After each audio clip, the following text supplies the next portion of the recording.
The Krillian Warmaster Zexthor had seen combat across 17 star systems. His chitin-plated form bore the scars of 100 battles, and his reputation preceded him through every mercenary guild from the Outer Rim to the Galactic Core. He commanded the most feared mercenary company in known space, the Crimson Talons, a force of 2,000 battle-hardened warriors from a dozen different species.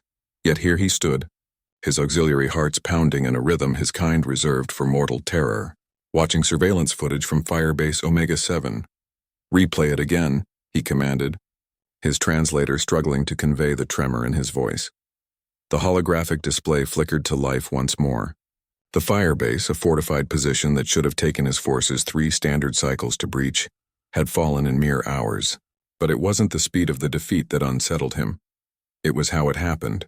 The humans called them Deathworlder Special Forces, DSF for short. Zexthor had dismissed the reports initially. Humanity was young to the galactic stage, barely 2 generations removed from their first contact. Their homeworld, Earth, was classified as a Class 12 Death World, a designation that meant little to most civilized species. After all, plenty of races hailed from dangerous planets. The Krillians themselves evolved on a world with 3 suns and predators that could dissolve flesh with acidic saliva. But Earth was different. The footage showed 12 humans, only 12, approaching his heavily fortified position, under the cover of their planet's night cycle. Firebase Omega-7 was defended by 300 of his best troops, equipped with military-grade shields, plasma weapons, and automated defense systems that could track a target from 3 kilometers away. The humans moved like ghosts. Zexthor watched as they navigated through sensor fields that should have detected any warm-blooded creature within 100 meters. Somehow the humans had masked their thermal signatures to near ambient levels despite moving at combat speed. His tactical officer had explained something about specialized suits and training that allowed them to regulate their body temperature, a concept that seemed impossible for any species that relied on homeostatic regulation. Then came the assault itself.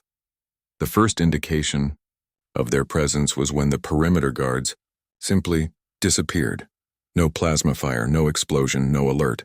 Security feeds showed Krillian sentries one moment and empty posts the next. Later analysis revealed the humans had eliminated them silently, using primitive kinetic weapons with integrated sound suppression technology. Primitive, perhaps, but devastatingly effective. What happened next defied every tactical doctrine Zexthor had learned. In his 30 years of warfare, the humans didn't breach the main gate or tunnel underneath or even use heavy weapons to blast through the walls. Instead, they scaled the 40-meter vertical fortification using nothing but their bare hands and small metal implements they embedded into the concrete. Zexthor had replayed that segment dozens of times, unable to comprehend how beings could climb sheer surfaces while carrying 50 kilograms of combat equipment.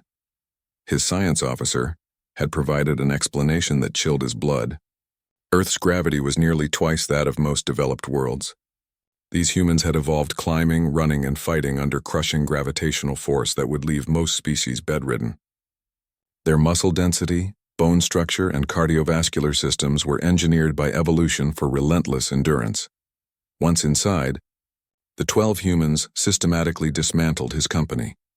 They moved through the firebase with terrifying efficiency, their communication apparently conducted through nothing but subtle hand gestures and minimal electronic signals. Krillian warriors who had survived orbital bombardments and chemical warfare found themselves outmaneuvered by opponents who seemed to anticipate every defensive position, every counterattack, every tactical decision. The humans exploited every weakness.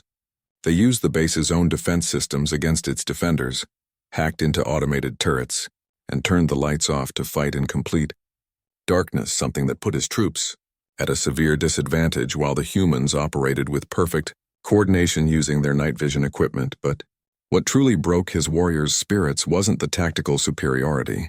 It was the humans' sheer determination. Thor watched one human take 3 plasma bolts that should have been fatal. The Deathworlder stumbled, fell, and then impossibly stood back up.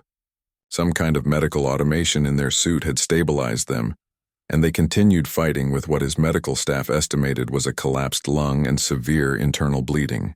The human fought for another 17 minutes before extraction. Another segment showed a human engaging 4 Krillian shock troops in close combat. Without firearms, the human had used their bare hands and a small blade, moving with a speed and ferocity that seemed to defy physics. Krillians were ambush predators, evolved for explosive speed and power.